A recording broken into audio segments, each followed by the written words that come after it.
United States Marshals have protected our federal judicial process and defended the integrity of our Constitution. Today, the Marshal Service oversees thousands of deputy marshals and investigators across America who guard federal officials and witnesses, track down fugitives, and transport federal prisoners. They are an invaluable part of our law enforcement system. This afternoon, the Senate has an opportunity to confirm a proven, trusted law enforcement professional to lead the United States Marshal Service, Ronald Davis. In June, the Judiciary Committee approved Mr. Davis's nomination on a bipartisan basis. 3 Republican members of the committee, including Ranking Member Chuck Grassley of Iowa, joined every Democrat to support his nomination as Director of the Marshal Service. With Mr. Davis' experience in the military, the Justice Department, and as a police officer on the beat, he's an outstanding nominee. But despite his bipartisan committee vote, decades of law enforcement experience, and the support he enjoys from virtually every major law enforcement organization in America, some of my Republican colleagues are blocking him from being confirmed by unanimous consent. Unanimous consent is the expedited process that the Senate has used to confirm every other director of the Marshal Service for as long as this position has been subject to Senate confirmation. We have always confirmed the Marshal Service Director by unanimous consent because the position is so important and, up until now, has considered to be above partisan politics. I hope my Republican colleagues will reconsider their position. At a time when our federal judges and court officials face a growing number of threats, the Marshal Service needs Mr. Davis' experience and leadership now, and the American public deserves his steady hand at the helm. Let me briefly speak to Mr. Davis' qualifications and the support he enjoys from law enforcement. After serving in the United States Air Force, Mr. Davis joined the Oakland, California Police Department, serving for 20 years in uniform, ultimately attaining the rank of captain. He then went on to serve as chief of the East Palo Alto Police Department, implementing crucial initiatives that curbed gang violence. In no small part because of his work in East Palo Alto, Mr. Davis was tapped by President Obama to serve as executive director of President Obama's Task Force on 21st Century Policing. President Obama also selected Mr. Davis to head the Justice Department's Office of Community-Oriented Policing Services, known as the COPS Office. As a COPS Office director, he dispersed hundreds of millions of dollars in grant money, enabling state and local police departments to retain and hire thousands of police officers. In other words, he was in charge of funding police across the United States. As a police officer with nearly 3 decades of experience, and as the husband of a 31-year veteran of the police force, who was the first black woman to serve as permanent police chief in California, Mr. Davis has a deep and abiding respect for the men and women of law enforcement. Understanding the risks that officers face every day, he said, quote, "There's no greater or more noble profession than policing." And he's been emphatic that police officers deserve our highest praise for keeping neighborhoods safe, families secure, and dangerous criminals behind bars. Mr. Davis also has the backs of members of law enforcement. He earned their respect and trust. Numerous law enforcement organizations are asking the Senate to move, and move quickly, to confirm his nomination as Director of the U.S. Marshal Service. Listen to this group that has supported him, of law enforcement professionals: the Hispanic American Police Command Officers Association, the Federal Law Enforcement Officers Association, the International Association of Chiefs of Police, the National Black Police Association, the National Organization of Black Law Enforcement Executives, the Police Executive Research Forum, the Major Cities Chiefs Association, the Major County Sheriffs of America, the National Association of Women Law Enforcement Executives, the National Sheriffs Association, and yes, the Fraternal Order of Police. Notably, these organizations didn't just support him, they support his immediate confirmation and urge us to move quickly. Consider this letter from the Fraternal Order of Police sent on August 3rd, and it says, "At this time in our history, the U.S. Marshal Service needs leadership we're confident that Mr. Davis can provide. No doubt he understands firsthand the issues facing women and men in law enforcement and we believe President Biden has made an excellent decision to have him lead the Marshal Service. I couldn't agree more. There is simply no basis for delaying this bipartisan choice out of the Senate Judiciary Committee any moment further. If my Republican colleagues really want to stand up for law and order and funding the police, they can start by confirming a nominee who has devoted his entire career to doing just that. That nominee is Ronald Davis. Mr. President, I ask unanimous consent that the Senate proceed to executive session to consider the Davis nomination, calendar number 174, that the nomination be confirmed, the motion to reconsider be considered made and laid upon the table with no intervening action or debate, that the President be immediately notified of the Senate's action, and the Senate then resume legislative session. Is there an objection? Mr. President. Senator from Texas. Reserving the right to object, Mr. President. I voted for Mr. Davis's nomination in the Judiciary Committee, and I support it. But I think the chairman of the Judiciary Committee, my friend from Illinois, could help me try to resolve a problem that I have, primarily with the Chief Law Enforcement Officer of the United States. That's the Attorney General. The Attorney General simply will not answer his mail. Let me explain. Back in March, I wrote a letter to the Attorney General urging him to conduct an investigation of a chemical company named Avantor and their role in the opioid epidemic that's sweeping America and the planet. In 2020, 93,000 Americans died of drug overdoses, with 69,000 plus of those from opioids, including heroin. Avantor is a leading producer of a chemical precursor known as acetic anhydride, a key chemical used to convert opium to heroin. Avantor's product has been used extensively by drug cartels and transnational criminal organizations, with the apparent knowledge of Avantor officials who've taken inadequate measures to prevent the diversion of this chemical, particularly in Mexico. Alarmingly, Associate Attorney General Vanita Gupta holds millions of dollars in Avantor stock, and her father sits on the board of that company, raising serious ethical issues. As I said, I simply want the Attorney General to answer my letter.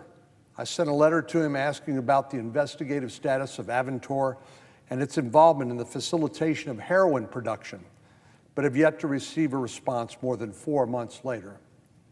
In light of the serious issues that I've raised in this letter and the lack of a response from the Justice Department, I've placed a hold on this nominee and will not lift my hold until I receive a sufficient response. So I object. Mr. President. Objection is heard. I'm disappointed.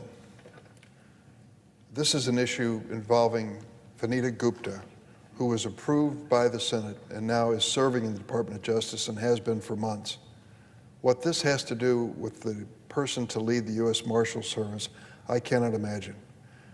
But I don't have to imagine the importance of filling this position quickly.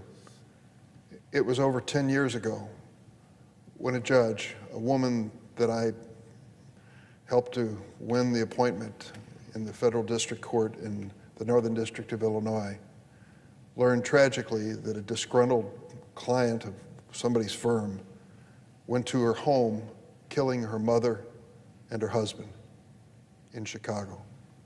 It was a tragedy, an unspeakable tragedy. Because of that terrible event, we turned to the U.S. Marshals Service and said, you have a special obligation to protect the men and women who serve in our judiciary.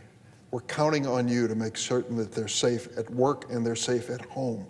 And it's a 24/7, 365-day responsibility that the Marshal Service has. Sadly, that wasn't the last of the tragedies involving judges. It was just a few years ago when a judge in New Jersey lost her son. I believe her husband as well, if I'm not mistaken. Another person, demented person, went to her home and killed them. So when we're talking about filling this position, it's more than whether the Attorney General has sent a timely response to a letter. It's a matter of life and death.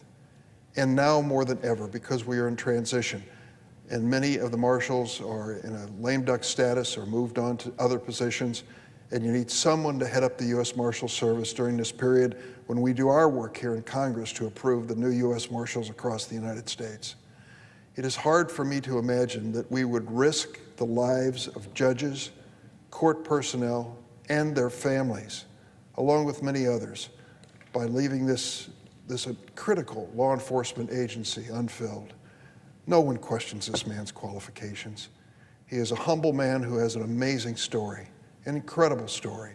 He's asking to serve this nation again in a capacity when it comes to security and safety that is really one of the most important in our government. I'm sorry that the senator feels this way. I wish you would reconsider and just reflect for a moment on the importance of this position. I yield the floor. Senator from Texas. Mr. President, the distinguished senator from Illinois, the chairman of the Judiciary Committee, could resolve this issue in the next hour, and I would lift my hold. If he would simply ask the Attorney General of the United States to answer my letter, which I sent 4 months ago, which we've received no response to. Drug overdoses have taken the lives of 93,000 plus Americans in last year alone. Most of those drugs come across the southern border from Mexico, including heroin, which is an opioid, which together with prescription drugs, which we know have been widely abused, is a serious threat to the health, safety, and welfare of the American people. I simply want to make sure that American companies are not complicit in selling precursor chemicals that produce this poison that's then imported into the United States and has taken so many American lives. This is, as I said, no reflection on the nominee himself, but as the distinguished senator from Illinois knows, senators have very few tools, very little leverage to actually get the executive branch to do what they're obligated to do, which is simply to respond to our inquiries and our letters. That is a simple matter. This does not implicate the safety and security of the federal judiciary, as the senator knows. This is an administrative position, and we all support the safety and security of all of our judicial officials.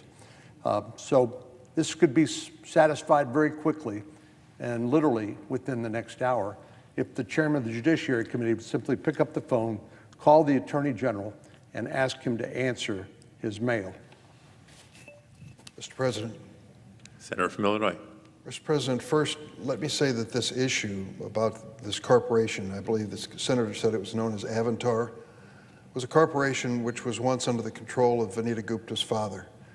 She had no active role whatsoever in the administration of this corporation, was a shareholder as the daughter of the owner. Her only connection, it was a stock portfolio. That was it. That's the reason why these suspicions and charges went nowhere. There's just no connection between Vanita Gupta and this company. And it was my understanding at the time that this company had discontinued its business in Mexico, had already done that long before her hearing. And that was a matter of public record. Secondly, when members of the Judiciary Committee on both sides of the aisle said they wanted quicker responses to the letters sent to the Department of Justice than they received under the Trump administration, I said that was perfectly legitimate request, and I invited the members of the committee to join me in a conference call with the Attorney General to discuss it. Several did. I'm not sure whether the senator from Texas was part of it or not, but the message to the Department of Justice was provide a timely response to all inquiries. The Attorney General gave us his personal assurance that he would do that. I know this letter is very important to the senator from Texas, but I think the safety of our judges is even more important. So let's press on, if you wish, for a reply to this letter as soon as possible. But today, let's do the right thing and put the person in charge who keeps safe the judges and their families all across the United States from terrible things that have happened to them in the past. Mr. President. Senator from Texas. Mr. President, I have to respond. For the senator from Illinois to say that Vanita Gupta has no relationship with Avantor, the company that's been selling this precursor drug into Mexico that's used to manufacture heroin. It's true she is not part of the board of directors or the administration or the leadership of that corporation. But she literally owns, or did own, tens of millions of dollars of stock in Avantor. We do not yet know whether she has kept her promise to sell that Avantor stock. She said she would during our confirmation hearing, and we are investigating to see whether she actually followed through and kept that promise. But for one of the chief law enforcement officers of the United States to own tens of millions of dollars worth of stock in a company that arguably violated U.S. law by selling chemical precursors into Mexico that's used to make heroin that's killed so many Americans through drug overdoses is a serious matter. I would not raise this issue if I did not feel that it was so serious. And again, I think the solution is very simple. But the suggestion that Ms. Gupta has no relationship with Avantor is simply not true, unless she has, unbeknownst to us at this point, disgorged the tens of millions of dollars of stock that she owns in that company. Mr. President. Senator from Illinois. I believe I made it clear that her father owned the company and she was a stockholder, not in the management of the company. So whatever choices they made to sell whatever chemicals anywhere in the world was not her personal decision. I just find it very difficult for a person who has already been appointed to the job, Vanita Gupta, and that happened months ago, for us to be holding up this critically important position over a letter that wasn't answered. I hope we can satisfy the senator from Texas and anyone else who's objecting. It's important to put Mr. Davis on the job. I yield the floor.